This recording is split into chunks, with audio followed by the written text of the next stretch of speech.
Hello guys and gals, and this is part 4 of our reading of the Harvard collection. This has a bunch of different stories in it. The Harvard classics. The Apology, Phaedo, and Crito of Plato, translated by Benjamin Jowett. The Golden Sayings of Epictetus, translated by Hastings Crossley, and the Meditations of Marcus Aurelius, translated by George Long. Edited by Charles W. Eliot, LL.D., with introduction and notes. This is from the Grolier. This is it right here. Copyright 1980, 1937, and 1907 by Grolier Enterprises Incorporated Corporation. Manufactured in the United States. Anyways, in the last one, Plato was, we were reading The Apology of Socrates, and it was going on. Socrates was sentenced to death, I believe, and we're going to, I don't remember where we left off, so we're probably going to, let me take the bookmark out. It has a nice little bookmark, too. We're probably going to, okay, I know that we were past this, okay. Nor much time will be gained, O Athenians, in return for the evil name which you will get from the detractors of the city, who will say that you killed Socrates, a wise man, for they will call me wise even although I am not wise when they want to reproach you. If you had wanted a little while, your desire would have been fulfilled in the course of nature, for I am far advanced in years, as you may perceive, and not far from death. I am speaking now only to those of you who have condemned me to death. And I have another thing to say to them. You think that I was convinced, though through deficiency of words.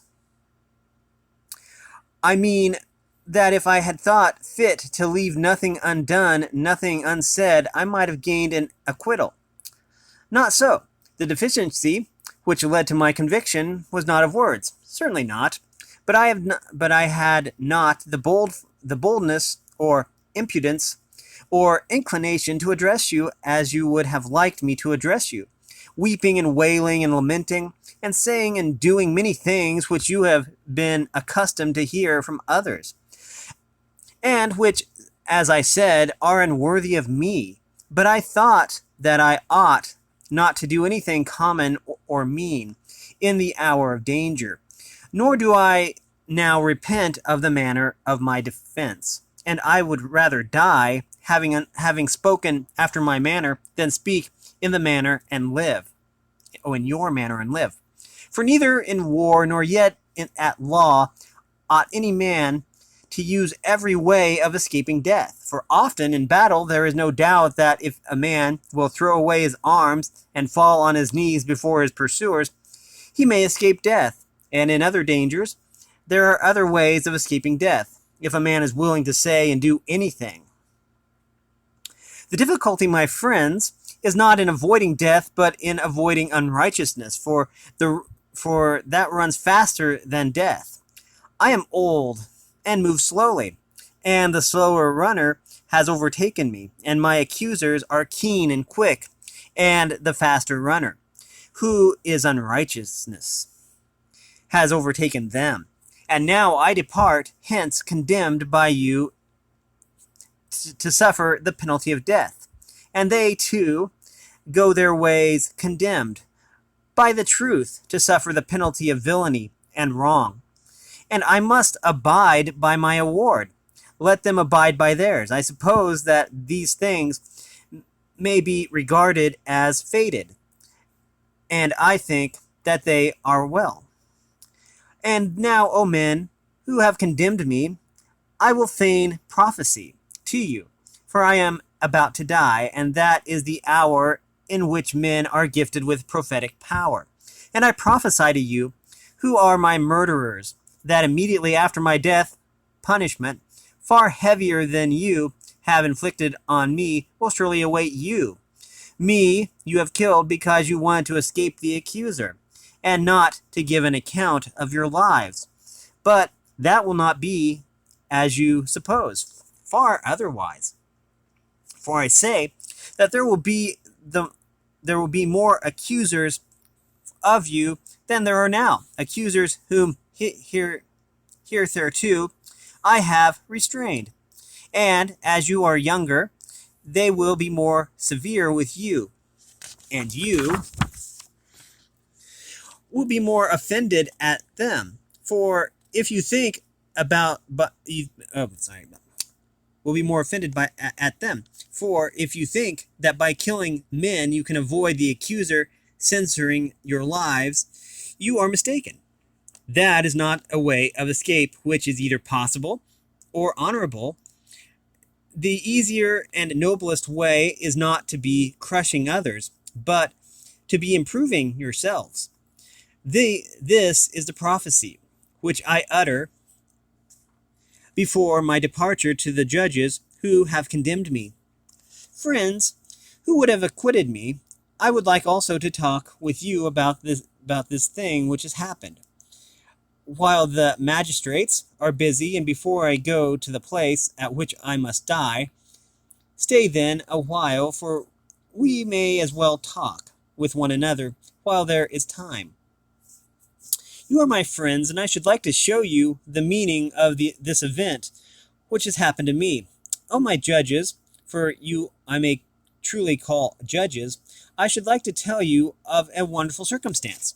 Here, there too, the familiar oracle within me has constantly been in the habit of opposing me, even about trifles. If I was going to make a slip or error about anything, and now, as you see, there has come upon me that which may be thought, and is generally believed to be, the last and worst evil. But the oracle made no sign of opposition either. As I was leaving my house and going out in the morning, or when I was going up into this court, or while I was speaking at anything which I was going to say, and yet I have often been stopped in the middle of a speech. But now in nothing I either say or did touching this matter, has the oracle opposed me. What do I take to be the explanation of this? I'll tell you. I regard this as a proof that what has happened to me is a good, and for those of us who think that death is an evil are in error. This is a great proof to me of what I am saying, for the customary sign would surely have opposed me had I been going to evil and not to good. Let us reflect in another way, and we shall see that there is great reason to hope that death is a good. For one of two things. Either death is a state of nothingness and utter unconsciousness, or, as men say, there is a change and migration of the soul from this world to another. Now, if you suppose that there is no consciousness, but a sleep like the sleep of him who is undisturbed even by the sight of dreams, death would be an unspeakable gain. For if a person were to select the night in which his sleep was undisturbed even by dreams, and were to compare with this the other days and nights of his life, and then were to tell us how many days and nights he had passed in the course of his life better and more pleasantly than this one, I think that any man, I will not say a private man, but even the great king, may not find many such days or nights when compared with the others. Now, if death is like this, I say that to die is gain, for eternity is then only a single night. But if death is the journey to another place, and there, as men say, all the dead are, what good, O my friends and judges, can be greater than this? If indeed, when the pilgrim arrives in the world below, he is delivered from the professors of justice in this world, and finds the true judges who are said to give judgment there, Minos, and Rhadamanthus, and Aeacus, and Triptolemus, and the other sons of God who were righteous in their own life. That pilgrimage will be worth making. What would not a man give if he might converse with Orpheus and Mucius and Hesiod and Homer? Nay, if this be true, let me die again and again. I too shall have a wonderful interest in a place where I can converse with Palamedes and Ajax, the son of Telamon, and other heroes of old who have suffered death through an unjust judgment. And there will be no small pleasure, as I think, in comparing my own suffering with theirs. Above all, I shall be able to continue my search into the truth and the true and false knowledge. As in this world, so also in that, I shall find out who is wise and who pretends to be wise and is not. What would not a man give, O judges, to be able to examine the leader of the great Trojan expedition, or Odysseus, or Sisyphus, or numberless others, men and women too? What infinite delight would there be in conversing with them and asking them questions? For in that world they do not put a man to death. For this certainly not. For besides being happier in that world than in this, they may be immortal, if what is said is true. Wherefore, O judges, be of good cheer about death, and know this of a truth, that no evil can happen to a good man, either in life or after death. He and his are not neglected by the gods, nor has my own approaching end happened by mere chance. But I see clearly that to die and be released was better for me, and therefore the oracle gave no sign. For which reason also I am not angry with my accusers or my condemners. They have done me no harm, although neither of them meant to do me any good, and for this I may gently blame them. Still, I have a favor to ask them.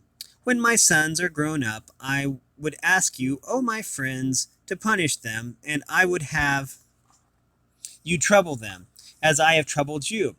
If they seem to care about riches or anything more than about virtue, or if they pretend to be something when they are really nothing, then reprove them, as I have reproved you, for not caring about that for which they ought to care, and thinking that they are something which they are really nothing. And if you do this, I and my sons will have received justice at your hands. The hour of departure has arrived, and we go our ways, I to die, and you to live. Which is better, God only knows. Okay, and we are done with that. Okay, so now we are moving on to Crito, persons of the dialogue. This is a dialogue between Socrates and Crito. Scene 1 is the prison of Socrates. Socrates, I don't know if I'll do different voices for these, but okay, here we go. Why have you come at this hour, Crito? It must be quite early. Yes, certainly. What is the exact time? The dawn is breaking. I wonder the keeper of the prison let you in? He knows me because I often come. Socrates, moreover, I have done him a kindness. And are you only just come? No, I came some time ago. Then why did you sit and say nothing instead of awakening me at once? Why indeed, Socrates, I myself would rather not have all this sleeplessness and sorrow. But I have been wondering at your peaceful slumbers, and that was the reason why I did not awaken you, because I wanted you to be out of pain. I've always thought you happy in the calmness of your temperament, but never did I see the like of the easy, cheerful way in which you bear this calamity. Why, Crito, when a man has reached my age, he ought not to be repining at the prospect of death. And yet other men find themselves in similar misfortunes, and age does not prevent them from repining. That may be, but you have not told me why you come at this early hour. I come to bring you a message which is sad and painful. Not, as I believe, to yourself, but to all of us who are your friends, and saddest of all, to me. What? I suppose that the ship has come from Delos, on the arrival of which I am to die. No, the ship has not actually arrived, but she will probably be here today. A person who has come from Sunium tell me that they have left her there, and therefore tomorrow, Socrates, will be the last day of your life. Very well, Crito. If such is the will of God, I am willing, but my belief is that there will be a delay of a day. Why do you say this? I will tell you. I am to die on the day after the arrival of the ship. Oh. Wait. Sorry. This is a question. I will tell you. I am to die on the day after the arrival of the ship? Yes, that is what the authorities say. But I do not think that the ship will be here until tomorrow. This I gathered from a vision, which I had last night, or rather only just now, when you fortunately allowed me to sleep. And what was the nature of this vision? There came to me the likeness of a woman, fair and comely, clothed in white raiment, who called to me and said, O Socrates, the third day hence to Phthia shalt thou go.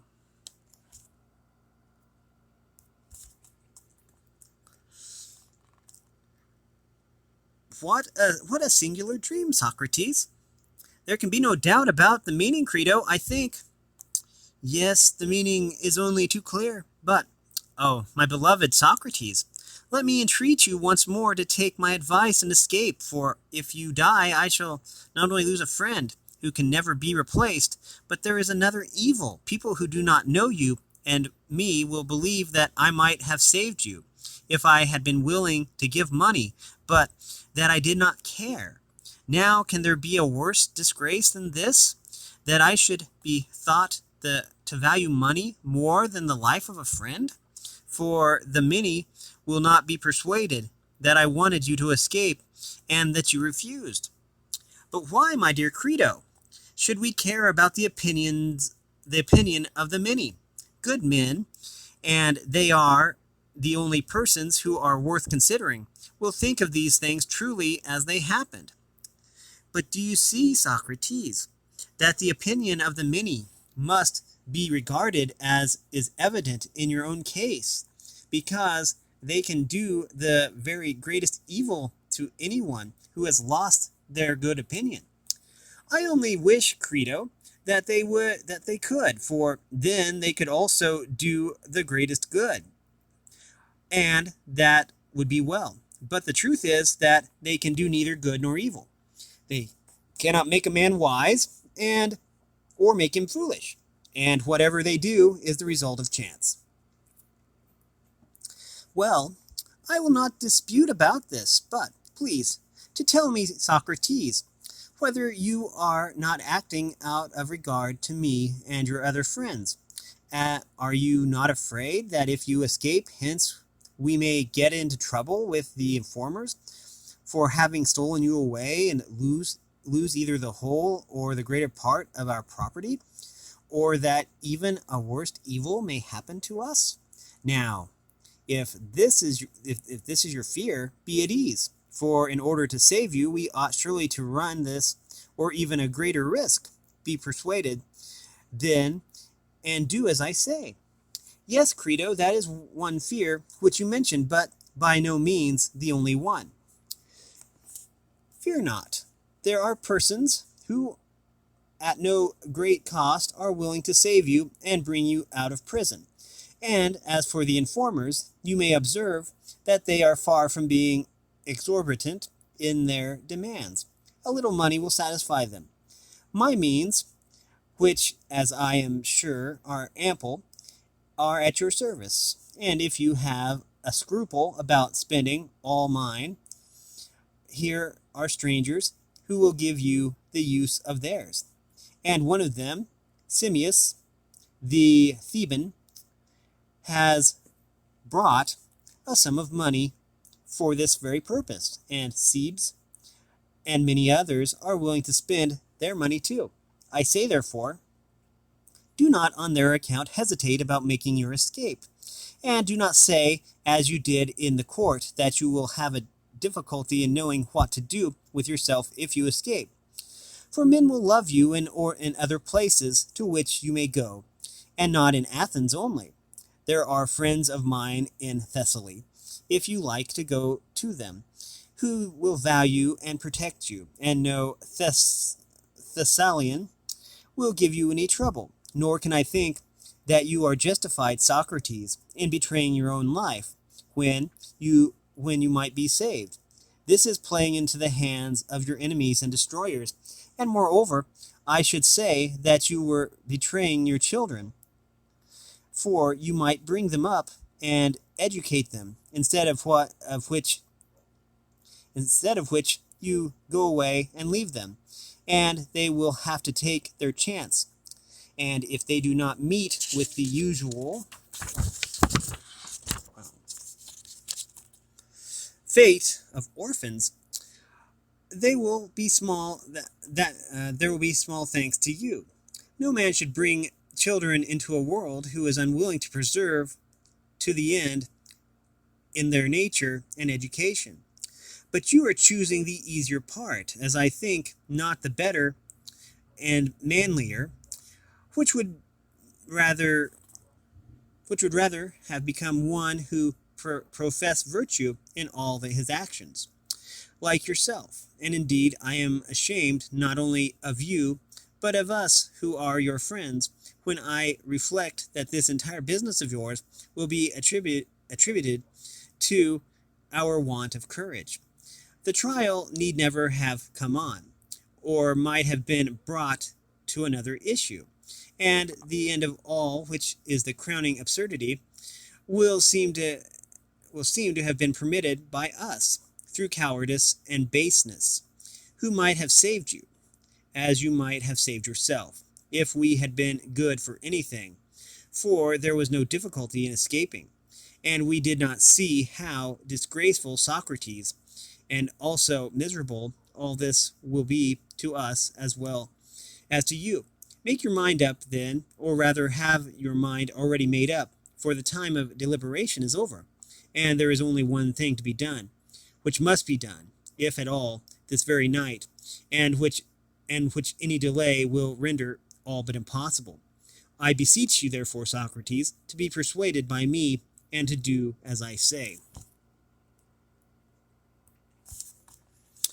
Dear Crito, your zeal is invaluable, if a right one, but if wrong, the greater the zeal, the greater the evil. And therefore, we ought to consider whether these things shall be done or not. For I am and always have been one of those natures who must be guided by reason, whatever the reason may be, which upon reflection appears to me to be the best.